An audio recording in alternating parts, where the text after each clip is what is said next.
الحمد لله رب العالمين والعاقبة للمتقين ولا عدوان إلا على الظالمين والصلاة والسلام على رسوله الكريم وإمام الموحدين وعلى آله وصحبه أجمعين.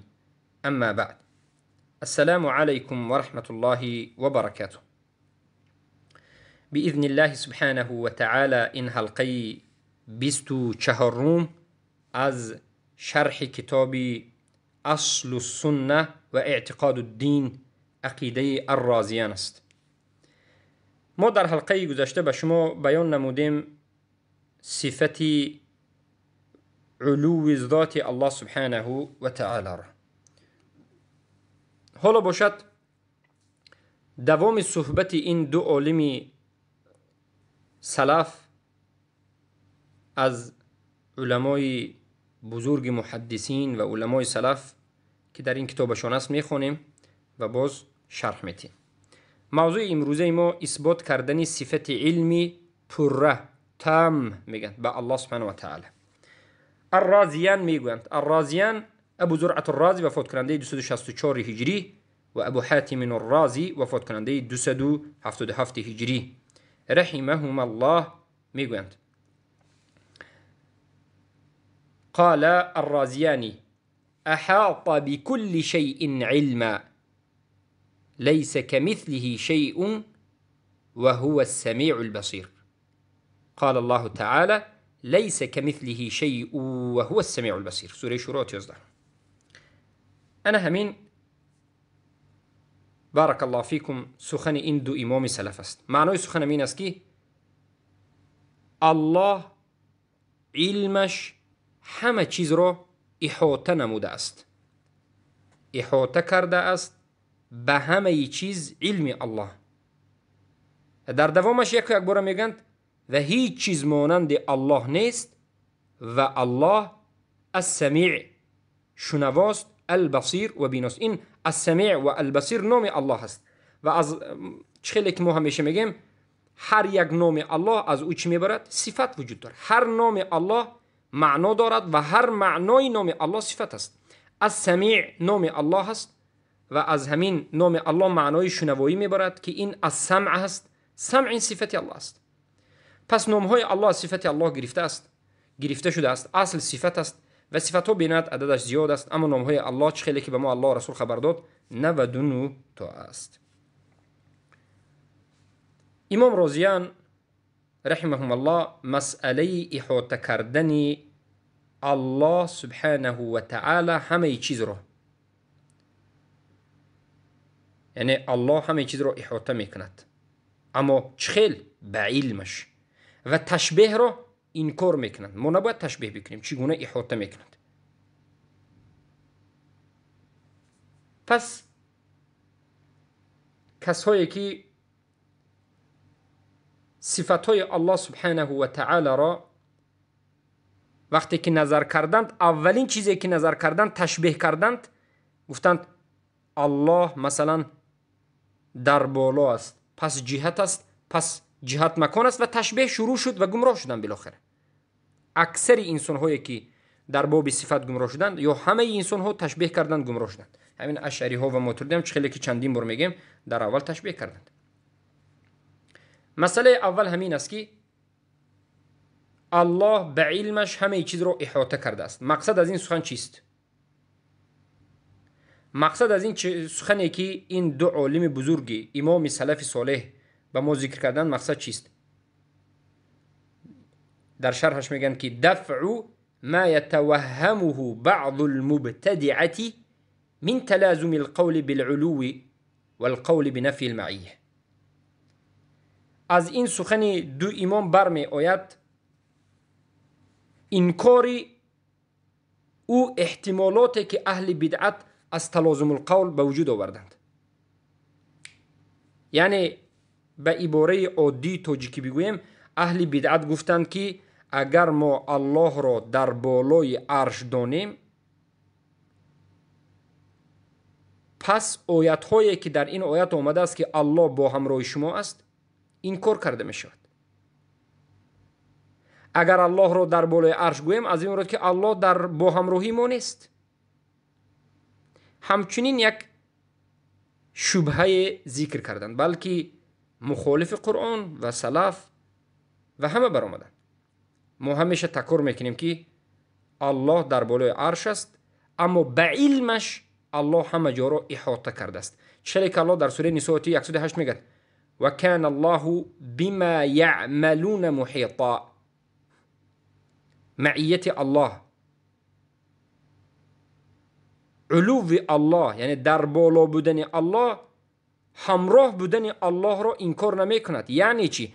الله در بالا است، اما علمش به بندگان و احاطه اش به بندگانش و با همراهی بندگانش بودن، با شنیدنش و دیدنش و با علمش، علم، شنوایی و بینایی، همیشه الله با همراه ما است. می شنود، می بیند و از حالت بودن ما هر آن چیزی که شد و می شود و شده ایستاده است، الله با خبر است. همین است که الله با همراه ما است و همین است که الله میگه و کان الله بما یعملون محیطا. یعملون همانا که الله هر آن عملی که شما میکنید محیط است، یعنی با خبر است، میبیند، میشنود، با خبر است. شما پنهان کرده نمیتوانید یگان چیز رو. منافق ها در زمان رسول الله صلی الله علیه و سلم رسول الله را فریب دادند، صحابگان را فریب دادند یا که فریب دادن خواستند. یک مدت الله آیت را نازل کرد و بیان کرد که منافق ها هستند. اینجا میخواهند که الله را فریب بدهند، اما الله را کسی فریب داده نمیتواند. و هو خادعهم، بلکه الله آنها را فریب میدهد. الله به همه چیز محیط است، یعنی همه چیز را به علمش و قدرتش میداند و الله السمیع البصیر است، میبیند و میشنود. از همین جهت است که در سوره نساء آیه 126 الله گفت و کان الله بكل شیء محیطا. الله به همه چیز چی است؟ محیط است، یعنی احاطه کرده است. احاطه کرده است یعنی در بر گرفته است. الله در بر گرفته است به این معنا که به علمش، اما خود ذات الله در بالای عرش است. و انمین معنای صحیح و درست را به اجماع صحابه و تابعین نقل میکنند. کی نقل میکند؟ نظر کنید به کتاب التمهید. تمهید این کتابی نوشته محمد ابن عبدالبر، صاحب کتاب تمهید، صاحب کتاب استذکار. استذکار این همون کتاب تمهید را، یعنی اختصار کتاب تمهید است. محمد ابن عبدالبر اجماع صحابگان و تابعین را به انمین عقیده، به انمین چیزی که بیان کردیم نقل میکنند که الله خودش به نفسش در بالای عرش است، به ذاتش علو و ذات اثبات میکنیم، اما به سمعش، شنوایی و بینایی و به علمش و به قدرتش با همراهی بندگانش است و الله به همه چیز را احاطه کرده است به علمش و قدرتش. خوب دقت بدید.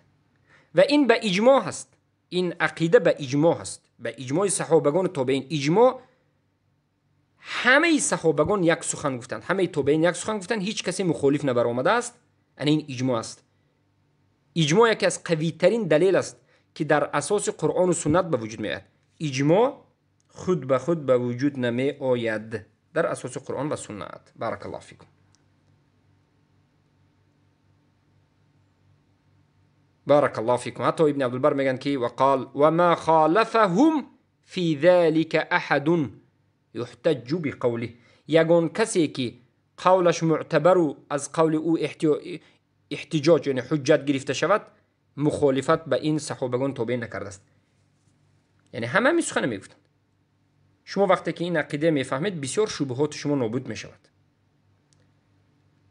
اهل بدعت شما را خیلی که دیروز یک چند بار بیان کردیم فریب میدهند یا میخواند که به شبهه وارد کنند. میگن که امروز این سلفی ها، این یا وهابی ها میگن که الله در بالای عرش است. انا اینجا آیت است که الله میگه که من با همراه شما به شک و شبهه میغلطونند. انا کنون فهمیدید که صحابگان رضی الله عنهم، تابعین رضی الله عنهم، همون کسانی که قرآن و سنت را از رسول الله گرفتن، شاگردان رسول الله، چگونه به ما بیان کردند؟ شاگردان رسول الله و شاگردان صحابه. الله به ذاتش در بالای عرش است، اما به بینایی و شنوایی و به علمش همه جا رو احاطه نموده است، یعنی از همه چیز باخبر است. خیلی که گفتیم و کان الله بما یعملون محیطا و کان الله بكل شیء محیط. و این چنین سلف صالح می گفتند که فإن الله لا يحيط به شیء، همانا که الله را یگان چیز در بر نمیگیرد، یعنی یگان چیز از مخلوقات، یگان چیز الله را در بر نگرفته است. یعنی الله در درون مکان نیست، یا که الله را هیچ کسی کاملا چگونه ای که الله هست 100% فهمیده چگونگیش رو فهمیده نمیتواند. این یک چیزی ضروری است که بدونید. وقتی که ما الله در بالای عرش میگیم، نمیگوییم که یک چیزی الله را احاطه کرده است. یعنی وقتی که ما اثبات میکنیم علو ذات الله را، معناش این نیست که الله را مخلوق ها احاطه کرده است، یعنی در گرد و بر الله مخلوق ها است، الله در درون یک مکان است. معنای سخن این نیست. ما عقیده داریم که یگان چیز از مخلوقاتش الله را احاطه نکرده است. الله از مخلوقات جدا هست. الله از همه چیز بالا است. خیلی که امروز اهل بدعت انا همین یک بگویم گمانی بد نسبت الله دارند. الله خبر داد که من در بالای عرش هستم، از همه چیز بالا هستم به ذات خودم، اما به علمم و قدرتم و به شنوایی و بینایی و سمع و بصر شما رو میبینم و احاطه کردم و کان الله بكل شیء علیم و محیط و کان الله بما یعملون محیط. خبر داد. اما اشعری ها و ماتریدی ها و جهمی ها و این معتزله و گمراه ها میبینند و میگن که گمان میکنند الله اگر در بالای عرش باشد پس الله در مکان است، پس مکان این مخلوق است، پس الله در درون مخلوق است، پس الله را احاطه کرده است. احاطه میگن که گرد و بر الله مخلوق است، الله در درون مخلوق است. گویان توهمات یعنی گمان های باطل میکنند و بعد از این کار میکنند. سبب این کارشون همین است. سبب این کارشون وسوسه های اهل شیطان است. علو الله به دعوای این که ما الله پاک میکنیم از احاطه مخلوق گویان این کار میکنند. البته این تشبیه کردن خالق به مخلوق است. یعنی اول خالق را، الله را به مخلوق، به همون انسان ها و به دیگر از مخلوقات تشبیه میکنند و بعد از این که تشبیه کردن مجبورن که دیگر این کار کنند. ما تشبیه نمیکنیم، اثبات میکنیم. ما میگیم لیس کمثله شیء و هو السمیع البصیر. هیچ چیز مانند او الله نیست. الله از همه چیز بالا است. شما بگید که چرا در همین مسئله زیاد صحبت میکنید؟ برای اینکه این مسئله است که باید شما بدونید. و این مسئله است که اهل بدعت در همین مسئله اهل سنت رو مجسمه، خوارج یا که تکفیر میکنند. و این مسئله است که اهل بدعت شب و روز در بالای مسئله شما رو گمراه میکنند. باید از جزئیاتش با خبر باشید. پس انا همین است که خوب مسئله به شما واضح می شود. بارک الله فیکم.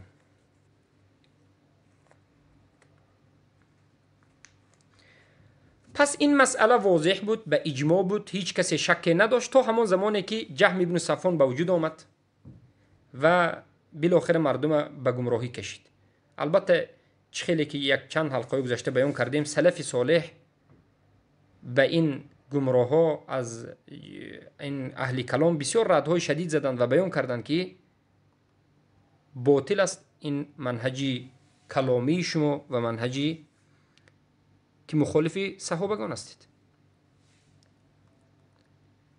و اینجا یک چند کلمه های هست که اثبات کردن و نکردنش به نهایت در بالای صحبت ها می رود. اهل بدعت اهل سنت رو به همین کلمه ها طعنه میزنند و اهل سنت تفسیرات سلفی خودشون دارن. ما در یک چند کلمه صحبت میکنیم. کلمه مثلا حد میدونید حد چی است؟ حد و حدود.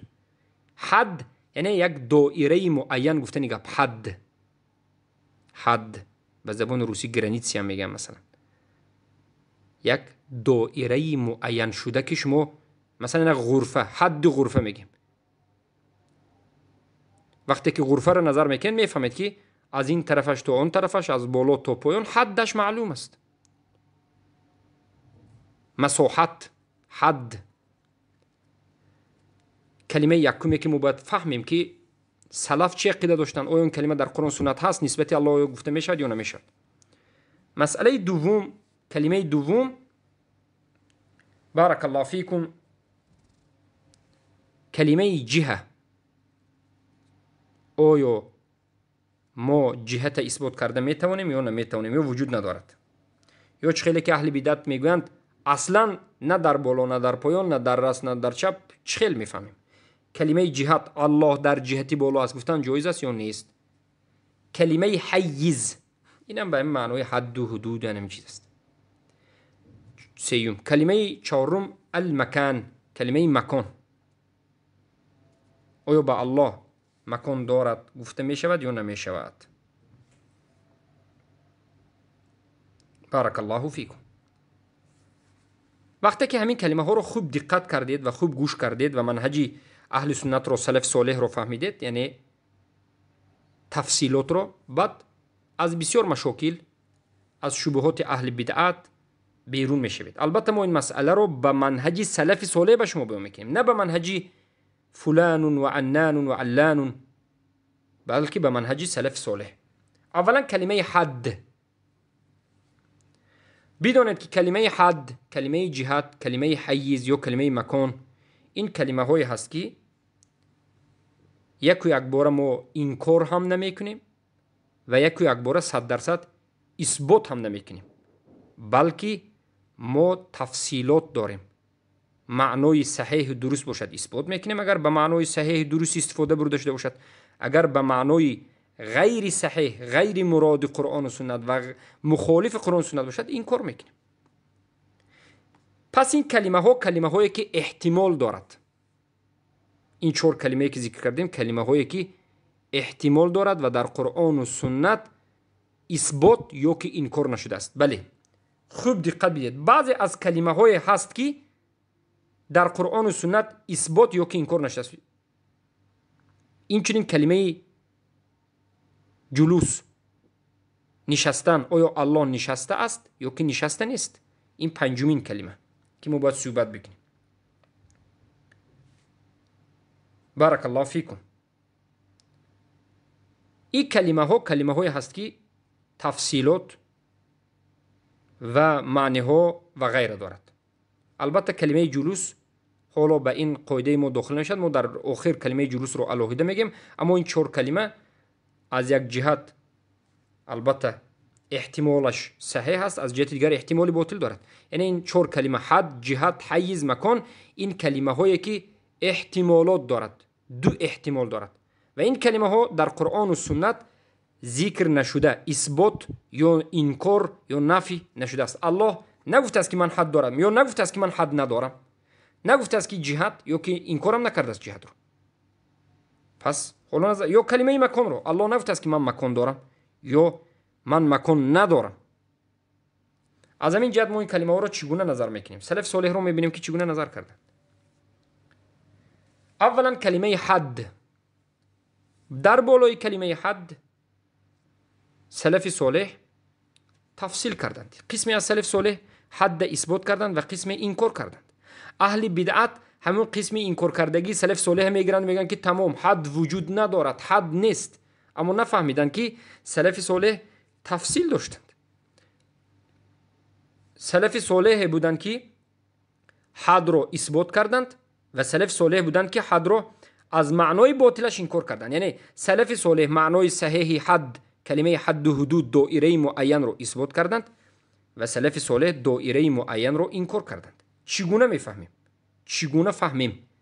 سلف صالح وقتی که دیدند که جهمی ها برآمد، جهم ابن صفوان برآمد و گفت که الله حلول کرده است، یعنی عقیده حلولیه یا عقیده وحدت الوجود یا عقیده اتحاد، یعنی معنای سخن چی است؟ چلی که حاجی مرزا میگه که شیر و روغن شیر با هم آمیختند، علاج جدا کردن نیست، یا که درد در درون جسم علاج جدا کردن نیست. یعنی حلول به همین معناست. الله و مخلوقاتش هر دویش یک چیز است گفتند. همین درخت هم الله، حیوان هم الله، الله هم همین. اعوذ بالله، این دشنام شدیدی الله هست. ما پناه به الله میبریم از این کفریات. لیکن این کفریات کردند. ابن سینا و جلالدین رومی و غیره و غیره، ابن عربی و سلف صالح اولین اینها را دیدند، جهم ابن صفوان و غیره. سلف چیکار کردند؟ اینکار کردند و به خاطر اینکار کردن اهل بدعت کلمه حد استفاده بردند و گفتند که الله از حد مخلوقاتش جدا است. حد دارد، الله حد دارد، به این معنی که مخلوقات در یک دایره معین است، الله از همین دایره معین مخلوقات بیرون است. الله در دایره درون مخلوقاتش نیست. برای این کار کردن اهل بدعت این کلمه رو به معنای درستش استفاده بردن، حد، دایره معین. اما سلف صالح این کار کردند معنای دومی حد رو. حد به این معنی که الله یک دایره معین دارد و الله از اول تا آخرش فهمیدن و دیدن و دانستن ممکن است. یعنی الله من و شما احاطه کرده کاملا فهمیده میتوانستگی چیزو حد به این معنی باشد؟ نه. مثلا انسان حد دارد یا ندارد؟ بله، پا دارد، از پایش تا بالش حد است، از موی سرش تا نوک پایش این حد است. یک انسان وقتی که نظر میکنیم حدودش معلوم است، اما حدود الله معلوم نیست. ما اینو معلوم کرده نمیتونیم. کلمه حد از این جهت استفاده به الله برده نمیشود، این باطل است. اما از جهت این که حد یعنی الله از حدود دایره مخلوقاتش بیرون است و خودش جدا هست، این معنا استفاده بردن کلمه حد درست است. من امیدوارم که شما سخنهای ما را فهمیده شدید. این سخنهای نازک و سخنهای علمی است. اثبات حد، لفظی کلمه لفظ حد از کلام سلف صحبه شده است. از علمای خراسانی ها ما نقل میکنیم، خراسانی های خودمون، به مانند ابن المبارک، عبدالله ابن مبارک، خیلی که نقد الدارمی علی المریسی مجله یکم صفحه 224 225، یا که الرد علی الجهمیه، مسائل حرب الکرمانی، سنة عبدالله ابن احمد ابن حنبل ذکر میکنند از عبدالله ابن مبارک کلمه حد به الله استفاده بردند. یا که عثمان ابن سعید الدارمی، یا که اسحاق ابن راهوی، یا که یحیی ابن عمار و یک روایت از احمد ابن حنبل و حرب الکرمانی. اینها همشون علمای سلف بودند. همه اینها علمای سلف بودند. از علمای متقدم قاضی ابو یعلا، همه اینها حد به الله استفاده بردند، اثبات کردند. به معنای چی؟ به معنای که الله از مخلوقاتش جدا است، به انمی معنا. یعنی هو میگن تمییز الله سبحانه و بینونته عن خلقه، جدا کردن الله و جدا بودن الله از خلقش. انا همین معنا که حد استفاده بردند و این کلمه به خاطر رد زدن به حلولی ها، مجسمه ها استفاده بردند. اما سلف انکار کردند، قسمی از سلف معنای باطلش انکار کردند و مقصد از انکار کردن این کلمه حد از الله چی بود؟ معنای باطلش بود. از همین جد وقتی که دیدید که معنای حد یک کس استفاده برد، شما نگوید که نه سلف انکار کردند، یا که یک کس انکار کرد شما نگوید که سلف اثبات کردند. سلف اثبات کردند معنای صحیح درستش رو و سلف انکار کردند معنای باطلش رو، معنای غلط و باطل رو. زیرا که گفتیم این کلمه در قرآن و سنت استفاده نشده، احتمال در بالای این کلمه وجود دارد، احتمال حق و احتمال باطل. سلف صالح این کلمه حد رو به احتمال حق کی جدا بودن الله از مخلوقاتش رو بیان کردند و به احتمال باطل کی بعضی ها شاید فهمن که ها الله حدش معلوم است، چخیلی که یک چیز بینید از اولش تا آخرش دیده میتوانید، جمع کرده میتوانید. انسان وقتی که دید جمع کرده میتوانید، بالا پایان چپ راست کاملا در دایره معین انسان دیده میتونه. اما الله جمع کرده دیدن یعنی به این معنی که کاملا 100% و کاملا جمع کردن و محیط احاطه کردن ناممکن است. یعنی احاطه کردن الله به علم، یعنی 100% همه گرد و اطرافش رو فهمیدن. حدی که من و شما مخلوقا نسبت الله احاطه بکنیم این ناممکن است. به این معنا حد سلف صالح انکار کردند، زیرا که الله یک ذات است که لا یحیط به احد، هیچ کس احاطه کرده الله نمیتواند. از این به انمین معنا سلف صالح انکار کردند، کلمه حد انکار کردند. به مانند سفیان الثوری، شعبه، حماد بن زید، حماد بن سلمه و شریک و ابو عوانه و ابو داود الطیالسی و احمد ابن حنبل در یک قوله، برای که دو قول دارن، اما دو قول دارن نه، یعنی به این معنی که احمد ابن حنبل معنای حد رو صحیح درستش رو اثبات کردند و معنای باطلش رو انکار کردند. یحیی ابن معین و تحاوی هم انا همینه، بله، هم معنای باطلش انکار و معنای صحیحش اثبات کردند. نظر کنید به عقیده تحاوی صفحه 43. البته اهل بدعت نسبت امام تحاوی بسیار دروغ بندی ها میکنند در کتابهایشون، بارک الله فیکم، به اونها یعنی دروغ میبندند.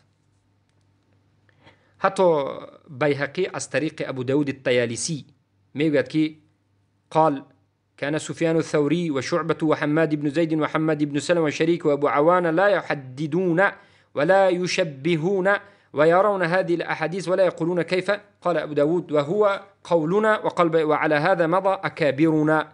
بیهقی که اشعری ها قبول میکنه میگند، بیهقی انکار میکند اشعری هایی که امروزه متأخرین است.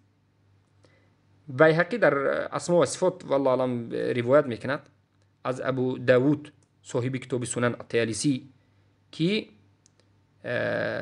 بارک الله فیکم میگن که ابو داود الطیالسی میگن که سفیان ثوری، شعبه، حماد ابن زید، حماد ابن سلمه، شریک و ابو عوانه، اینها همشون به الله حدود نمیگذاشتن، لا یحددون. حدود به این معنی که الله یعنی علم ما الله احاطه کرده نمیتواند، ما کاملا احاطه کرده نمیتوانیم. و این چنین الله تشبیه نمی کردند. این اجماع صحابه و تابعین است و این اجماع مذهب سلف صالح است و اجماع اهل سنت و جماعت است که الله به مخلوق و مخلوق به الله تشبیه نمی کنیم، مانند نمی کنیم. اثبات میکنیم صفات های ثابت شده را، اما تشبیه نمی کنیم. و این حدیث هایی که در باب صفات اومده است همیشه قبول میکنند سلف صالح، اما چگونگیشه به الله میگذارند. چگونگی وجود دارد اما خود الله میداند، به ما الله خبر نداد، برای که عقل های ما حالا در آن درجه نیست که قبول کرده تواند چگونگی صفات الله فهمیدن درک ندارد. کوتاه است عقل ما، درجهش کوتاه است، اما چگونگیش به خود الله معلوم است. ابو داود میگن که انمین مذهبی ما است و بیهقی میگن که انمین مذهبی ما و مذهبی بزرگای ما است. پس دیدید که بیهقی به این معنایی که امروز اشعری ها میگن، این چنین اشعری گمراهی کلامی که تمامی صفات های الله انکار بکند، این چنین نبود. بیهقی مشکلی داشتند، از متقدمین اشعری بودند، از متقدمین، از متأخرین نه. اشعری ها دو مرحله دارند، اشعری متقدمین و متأخرین.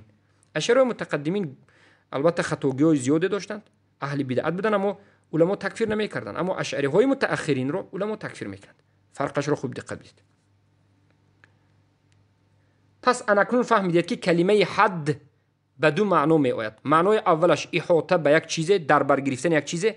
مثلا یک کتاب رو دیدید، 4 پهلویش رو شما 100% دیده میتوانید، فهمیده میتوانید، شما احاطه کردید این کتاب رو. این معنای حد است که ما به الله اینه نمیتیم و به این معنا حد به الله نمیتیم. معنای دیگری حد این چی بوده است؟ جدا بودن الله از غیرش، از مخلوقاتش، یا که کلمه حد به این معنا که بینونته عن غیره، انا این است. اما اهل بدعت انا این تفصیلات نفهمیدند و انکار کردند کلمه حد بالکل، هم معنای حق و هم معنای باطل، هر دوش انکار کردند.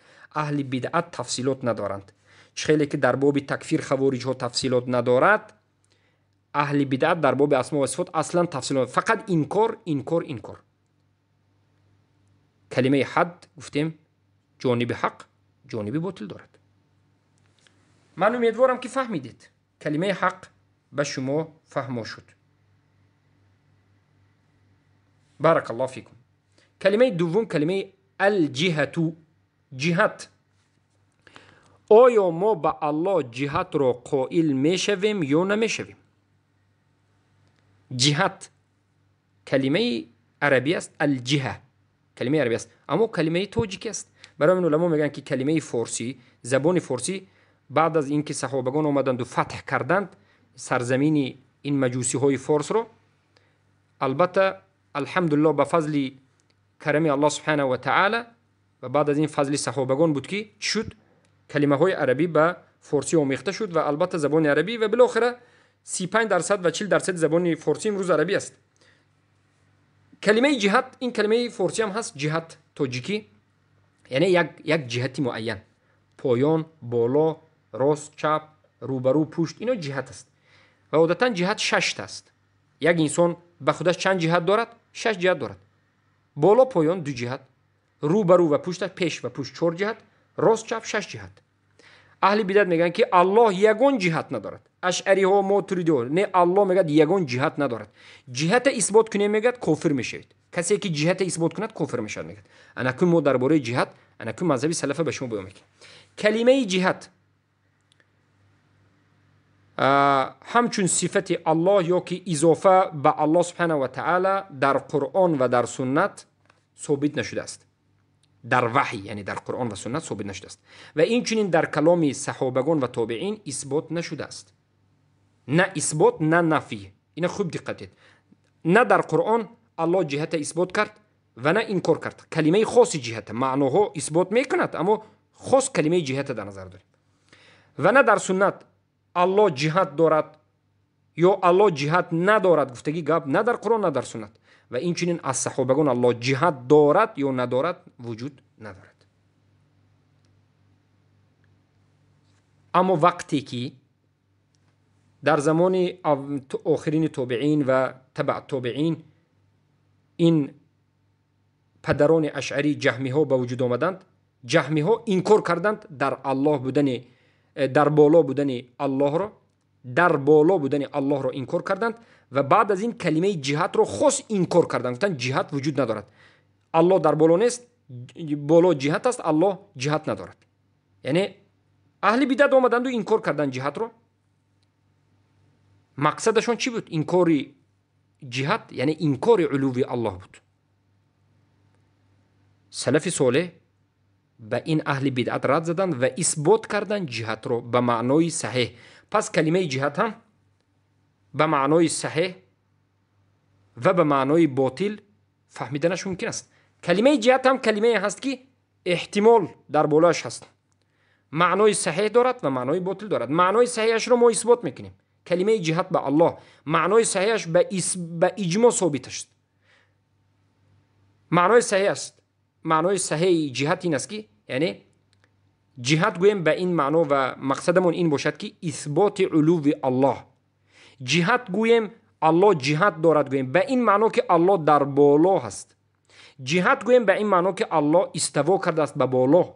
جهت گویم به این معنا که الله در بالا هست و به بالا برآمده و در بالای عرش است. اگر این کلمه ها رو یا به بالا برآمدن پیامبر رو یا که نازل شوی قرآن رو یا که برآمدن ملائکه ها و فرآمدن ملائکه ها و روح و غیره یا که برآمدن حضرت عیسی، همه جهت است. بدون جهت این چیزها به وجود نمیاد. همه اینها به ما چه میفهماند؟ جهت. این عمل ها اثبات علو ذات الله، در بالا بودن الله، استوا، عروج، صعود، نزول، اینها به جهت اثبات نمی شود. در این حالت به من شما فرض است که اثبات کنیم جهت رو و این معنای صحیح است و ما به این معنا جهت اثبات میکنیم و این به اجماع همه صحابگان و تابعین به همین معنا ثابت است که البته که الله در جهتی بالا است. چخیلی که پیامبر صلی الله علیه و سلم سوال کردند این جاریه رو، چخیلی که در حلقه گذشته گفتیم حدیثی امام مسلم روایت کرده است از معاویه ابن سلمی که السلمی، الله میگن که الله در کجا است؟ جوری میگن که الله در بالا است. الله در بالا است. صحابگان وقتی که الله در بالا است یا در بالا عرش میگفتن انگشتشون اشاره میکردن به بالا. این معروف است. جهت به این معنا به اجماع ثابت شده است. جهت ثابت است، بله. اما معنای باطلش رو سلف صالح انکار کردند. جهت معنای باطلی هم دارد، یعنی به این معنا که جهتی که معنای باطلی جهت اگر بگویم، یعنی جهت یک مخلوق است، جهت یک مخلوق است، الله در درون مخلوق است. اگر به این معنا کسی فهمد، البته ما به او انکار میکنیم، این معنا معنای باطلی جهت است. پس انمین کلمه جهت معنای صحیح دارد که امام ها بیان کردند، مانند قاضی عیاض المالکی نووی که امام النووی صاحب کتاب شرح صحیح امام مسلم. امروز اشعری ها دعوا دارند که امام نووی اشعری بود. امام نووی جهت به الله اثبات میکند. اشعری ها جهت اثبات کردگی تکفیر میکند، معترضی ها جهت اثبات کردگی تکفیر میکند. پس امام نووی هم شما تکفیر بکنید. اینها جهت اثبات میکردند به معنای صحیحش. امام نووی در کجا؟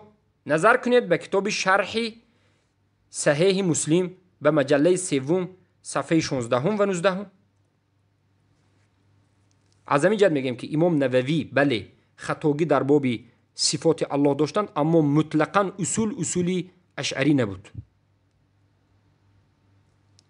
بارک الله فیکم. مشکلات داشتن بله. یا که مثلا عبدالقادر جیلانی حنبلی چی میگد؟ میگد که و هو بجهت العلو مستو علی العرش، الله در جهت بالا است و بالای بالا مستوی بر عرش است. و کونه عز وجل علی العرش مذکور فی کل کتاب انزل، و الله در بالای عرشش بودن ذکر شده است در همه کتاب هایی که الله نازل کرده است، هم تورات، هم انجیل، هم زبور و هم در قرآن. علی کل نبی ارسل بلا کیف، به همه پیامبران الله این خبر فرستاده بود اما بدون کیفیت. این سخن عبدالقادر جیلانی را میتونه در کتاب الغنیمة لطالب الطریق الحق مجله یکم صفحه 78 یا غنیمة الطالبین مجله یکم صفحه 153 یعنی پیدا بکنید. انا ببینید انا این درباره جهت بود. پس جهت هم بارک الله فیکم چی بوده است؟ به معنای صحیح اثبات بوده است. ما نمیگیم که جهتی بالا و در همین بالا که جهت است در درونی همون جهتی مخلوق الله هست. نه، اعوذ بالله. ما میگیم که بالا در بالا آسمان است، چیزهای مخلوق است، جهت است، اما الله از بالای همه این مخلوقاتش است. چخیلی که حد گفتیم الله از مخلوقاتش جدا است. اما اهل بدعت از اشاعره و ماتریدیه امروز اهل بدعت آمدند و جهت بالکل انکار کردند. بالکل انکار کردند. حالا که ما جهت اثبات کردیم در حلقه گذشته از قرآن و سنت و قول صحابگان تا جهتی بالا به اجماع ثابت است معنای صحیحش. اما کلمه حیز و المتحیز، حیز یعنی به این معنی که بارک الله فیکم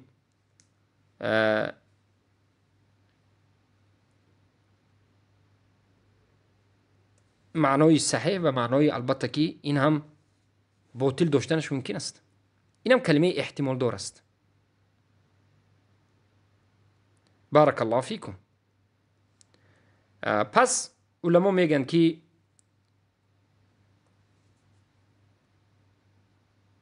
معنای صحیح کلمه حیز، حیز زی توجی کتی ضاد کتی نه، حیض گوید و حیز میشه. این حیز و المتحیز یعنی جدا بودن الله از مخلوقاتش رو. باز همون کلمه حد رو بینونته من خلق، جدا بودن الله از خلقش رو نشون میده.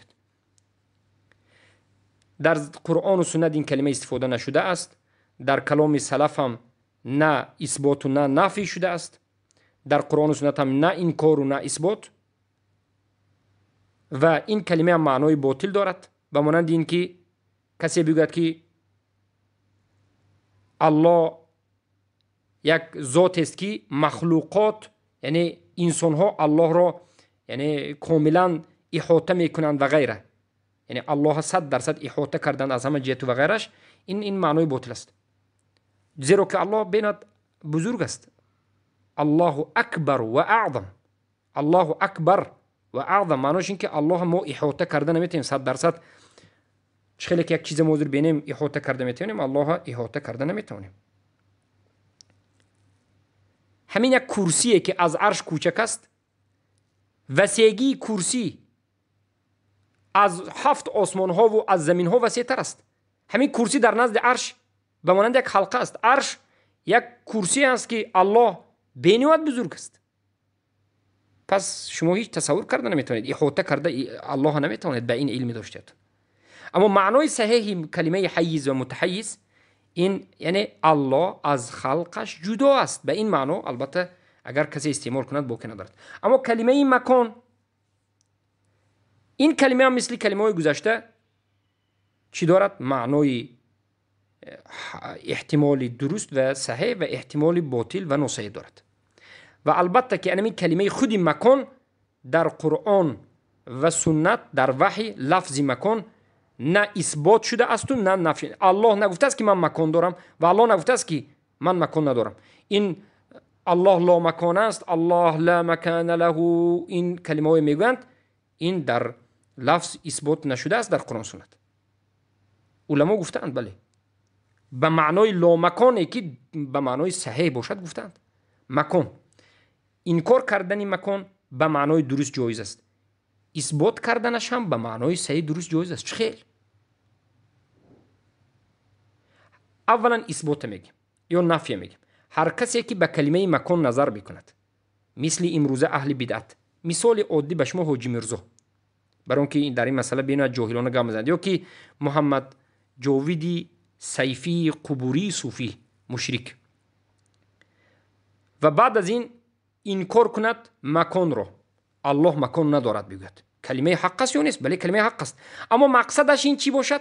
مقصدش الله مکان ندارد، الله لا مکان است، به این معنا که در بالا بودن الله، صفت علو ذات الله، فوقیت الله انکار کند. الله لا مکان است، مقصدش چی است؟ بعد از این سخن مقصد از این کلمه، از این عباره همین است که اهل بدعت میگن که الله در بالا نیست. اگر بگوید در حقیقت در این کلمه گفتگش خطا کرد. این کفر است الله اگر در بالای عرش نداند، در بالای آسمان ها نداند. لا مکان را به معنای انکاری علو الله استفاده بردن این باطل است و این یگان نفر از مسلمان ها اقرار نمیکند. به خاطر چی؟ به خاطر اینکه معنای این کلمه احتمال باطلش گرفت. کلمه مکان اثبات کردنش یا انکار کردنش گفتیم درست و اینچنین نادرست دارد. کسی که الله لا مکان است میگوید مقصدش این که الله در بالا نیست، البته نادرست است این سخنش و این باطل است و این کفر است. اما کسی که کلمه مکان به الله استفاده میبرد، میگوید که الله مکان دارد، من میگوید اثبات میکنم و مقصدش چیست؟ الله تشبیه میکند خالق. خالق این الله است، خالق تشبیه میکند به مخلوق، یعنی مکان به الله اثبات میکند و الله مانند میکند، تشبیه و تمثیل میکند به مخلوق. به این معنا که گویا که مکان الله را در بر گرفته، الله در درون مکان است، مثل که من و شما مخلوقات در درون مکان هستیم. به همین معنای باطل اگر استفاده برد ما میگیم که اثبات کردن کلمه مکان در این حالت، این البته که این چنین اثباتت کفر است، خطا است، باطل است و این هم اثبات این اثبات هم انکار میکنه. یعنی نفی کردن باطل وجود دارد، کسی که مکان نفی میکند باطل و کفری وجود دارد، اثبات مکان باطلی و کفری وجود دارد. اما یک کسی بیاید مکان انکار کند و مقصد از انکار کردن مکان این باشد که الله در بالای عرش است، در بالای آسمان ها است، اما الله سبحانه و تعالی را مخلوق ها احاطه نکرده، الله در درون مکان نیست، الله در درون مخلوقات نیست. بگوید چخیلی که من و شما سخن سلف را چندین بار ذکر کردیم و گشته و برگشته بر شما میگیم که الله در بالای عرش، در بالای آسمان ها است و الله سبحانه و تعالی ذات است که در درون مکان نیست، احتیاج به مکان ندارد و مکان الله را احاطه نکرده است. ما مکان این نفی کرده شدیم، انکار. به کدام معنا؟ به این معنا که الله در بالای آسمان ها، در بالای عرش است. به این معنا مکان انکار میکنیم که مکان الله را احاطه نمیکند، الله در درون مکان نیست. این نمود انکار کردن البته 100% درست و مذهب سلف و موافق قرآن و سنت است. اگر یک کسی بیاد مکان اثبات بکند، گوید که من مکان اثبات میکنم، به این معنا که اثبات کردن مکان به مقصدش این باشد که الله مکانش در بالای عرش است بگوید، مقصد از کلمه مکان گفتن این باشد که اثبات علو الله سبحانه و تعالی، یعنی بگوید که الله در بالای عرش است، علو ذات الله اثبات کند و از خلقش الله جدا بکند از مخلوقاتش. در این حالت کلمه مکان استفاده بردن به الله درست است، یعنی الله مکانش در بالای عرش است. به کدام معنا؟ به معنای این که الله در درون مکان نیست، الله به مکان احتیاج ندارد، مکان الله را احاطه نکرده است، اما معنای کلمه مکان را برای این استفاده کرد که الله از مخلوقاتش جدا است، بیرون است. این چنین استفاده بردنش کلمه مکان را درست است. چخیلی که ما از ابن قتیبه، ابن ابی شیبه و از دیگر از سلف دیروز به شما بیان کردیم. بارک الله فیکم. این است تنازع و اختلافاتی که درباره این کلمه ها هست. از همین جهت الرازیان، ابو حاتم الرازی و ابو زرعة الرازی درباره علم الله سخن کردند، درباره معیت الله سخن کردند و بیان کردند که در آخر بدانید که گفتند لیس کمثله شیء، هیچ چیز مانند الله نیست. هیچگاه نگوید که ما هم علم داریم الله علم دارد، ما حیات داریم الله حیات دارد، حیات ما مانند اعوذ بالله. این تشبیه، این مانند، این کفر است. الله در بالا باشد مثلا به یگان چیز مانند کردن و غیر و غیره، نه، به مخلوقات الله مانند نکنید، تشبیه نکنید، اما اثبات کنید هر آن چیزی که الله به خودش اثبات کرده است و هو السمیع البصیر. این ندا به من و شما و این چنین این ندا به این اشعری و ماتریدی و جهمی است که اینها تشبیه کردند و بعد از این انکار کردند صفات الله. هر دو قسم آیات به مخالفت برآمد. الله گفت که مانند نکنید، اینها مانند کردند. الله گفت که اثبات کنید، اینها اثبات نکردند. الله المستعان. پس الله یک ذات است که هیچ مانندی هیچ کس به الله و الله به کسی ندارد، نه در ذاتش و نه در اسما و در صفاتش، نه در صفاتش و نه در افعالش. صفات الله این به مانند ذات الله است. چخیلی که ذات الله به غیرش مانند نیست، ذات الله به غیرش مانند نیست، صفات الله هم به غیرش مانند نیست. کسی که صفات الله به صفات یک کس مخلوق مانند نمی کند، پس خود الله هم مانند نمی کند. اما کسی صفات الله به دیگر چیز مانند بکند، پس ذات الله به کسی مانند کرده است. اعوذ بالله. اما وقتی که یک نام الله به نام مخلوق یعنی مانندی کرد، یا که یک صفت الله به صفت مخلوق در یک جا جمع شد، به کدام معنا گفته است؟ در یک جا جمع شد به کدام معنا؟ یعنی یک انسان صفت علم دارد، الله هم صفت علم دارد. ما هیچ وقت نمیگیم که این آدم صفت علم دارد پس صفتی که الله علم دارد مثل همون است. نه، صفت علمی بنده به مانند خودش، به لیاقت خودش است، به همون خودش ارزنده خودش است. علم الله کامل است و تام است و پر است که مثل علم الله هیچ کسی علم ندارد، مانندی ندارد. الله دست دارد، انسان هم دست دارد، زنبور هم دست دارد، حیوان هم دست دارد. دست همه به خودش زیبنده خودش است. دست الله زیبنده خودش است که چگونه شروع نمیدانیم. هیچگاه شما وقتی که نام به هم دیگر مانند می شود، شما یک بار کیفیتش مانند کرده این کار نکنید. بارک الله فیکم. این بود مسئله ضروری که ما به شما بیان کردیم. بعد از این مسئله جلوس، آیا الله سبحانه و تعالی در بالای عرش نشسته است یا که نشسته نیست؟ در قرآن و سنت این کلمه انکار یا که اثبات نشده است. الله نگفته است که من در بالای عرش نشستگی نیستم. رسول الله از الله خبر ندادند که الله در بالای عرش نشستگی نیست و این چنین الله در قرآن نگفت که من در بالای عرش نشسته هستم و پیامبر نگفتند که الله در بالای عرش نشسته است. پس من و شما وظیفه داریم که همون چیزی که در قرآن اومد بگیریم. در این مسئله ما باید سکوت رو اختیار بکنیم. در این مسئله قول حق و قول باطل رو اینجا مثلا نمیگیم که جلوس به معنای حق، جلوس به معنای باطل این چنین وجود دارد، نمیگیم، و بلکه میگیم که اون چیزی که قرآن و سنت اینا بیان نکرد ما اینجا سکوت میکنیم، توقف میکنیم. الله و رسول توقف کردند و به ما خبر ندادند. البته خود الله میداند. ما که حق نداریم از غیبیات صحبت بکنیم مگرم در همون وقتی که ثابت بشود از کلام الله و رسولش. اما انا که فهمیدید که ما چی میگیم؟ الله نشسته است یا نشسته نیست رو یک باره یعنی انکار کرده یا بخصوص نشسته نیست رو. الله نشسته نیست. از کلام علما، جمهور علما همین برمیاد که الله در بالای عرش است و درباره نشستن صحبت نکردند. و کسایی که نشسته است گفتند بله دو قسم هستند. کسایی که نشسته هست گفتند دو قسم هستند که ما باید به تفصیل دونیم. منهج ما چی است؟ ما میگیم که الله در بالای عرش است، از عرش بالای بالا است. اما کسایی آمدند و گفتند که ما اثبات میکنیم که الله نشسته است. اینها دو نمود است. یک نمودشون مجسمه، یک نمودشون مجسمه نه در که بلکه از علمای سلف.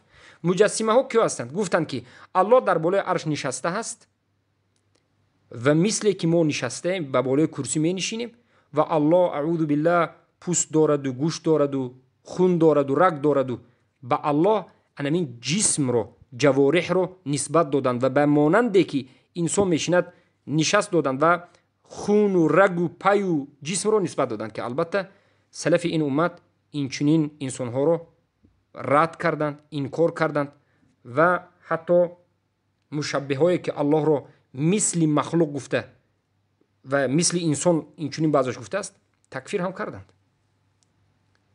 کسی که به الله رگ و پای و خون مثل انسان میدید. اما سلف صالح کسانی بودند که گفتند که الله در بالای عرش نشسته است. از سلف کتاب هم در این مسئله نوشته شده، بعضی از باب ها نوشته شده، بعضی از ابن عباس رضی الله عنهما روایت میکنند از صحابه و غیره. البته معنیش این نیست که اینها تشبیه کردند. اینها به الله پوست و گوشت و این چنین چیزا ندادند و این چنین روایت هم اومده است که البته سلف انکار کردند. این درست نیست گفتند، زیرا که قرآن و سنت به ما بیان نکرد این غیبیات رو از کجا گرفتید؟ از بعض احتمالات و از اجتهاد.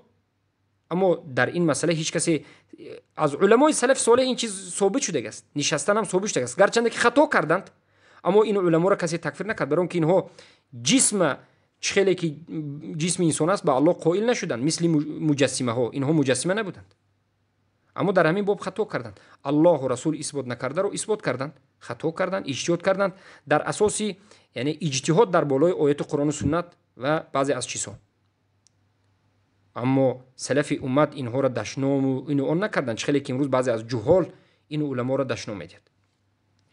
و معروف است که تشبیه کردن الله این کفر به الله است، زیرا که تشبیه کردن الله به مخلوقاتش این دروغ شماریدن، یعنی بگویم یک نقلی که از جانب الله آمده است که معلوم من الدین بضرور است که الله گفت که تشبیه نکنید و من به شما مانند نیستم، به یگان مخلوقات مانند نیستم.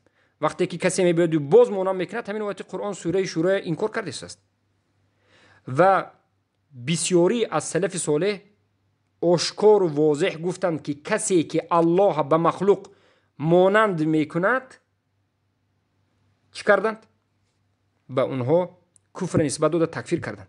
به مانند نعیم بن حماد، به مانند اسحاق بن راهوی، به مانند ابو زرعة الرازی و حتی از ابو حاتم الرازی هم میگن که الله کسی که تشبیه کند کافر است.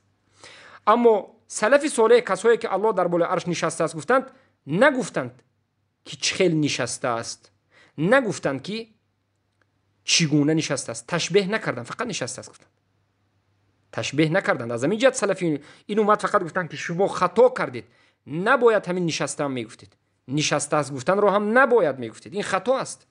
اما تکفیر نکردند به خاطر چی؟ به خاطر اینکه اونها تشبیه نکردند. اما یک قسم گفتند که الله نشسته است در بالای عرش و الله رو به مخلوق تشبیه کرد که سلف چخیلی که گفتیم کفر اونها را، کفر مشبهه و تکفیر اونها را ذکر کردند. انا این بود یک مسئله بزرگ و مسئله نازک که باید گفته شود در این باب و با همین این مسئله را به پایان رسانیدیم. و در حلقه آینده باذن الله سبحانه و تعالی در باب صفت رؤیت الله سبحانه و تعالی، دیدن الله، صحبت خواهیم کرد که آیا الله دیده می شود، در این دنیا حکم دیدن چیست، در آخرت و آیا کسی دیده است یا چگونه دیده می شود و در کدام بگیم زمان، در روز آخرت یا که در جنت و غیره و غیره. در این مسائل صحبت خواهیم کرد. السلام علیکم و رحمت الله و برکاته.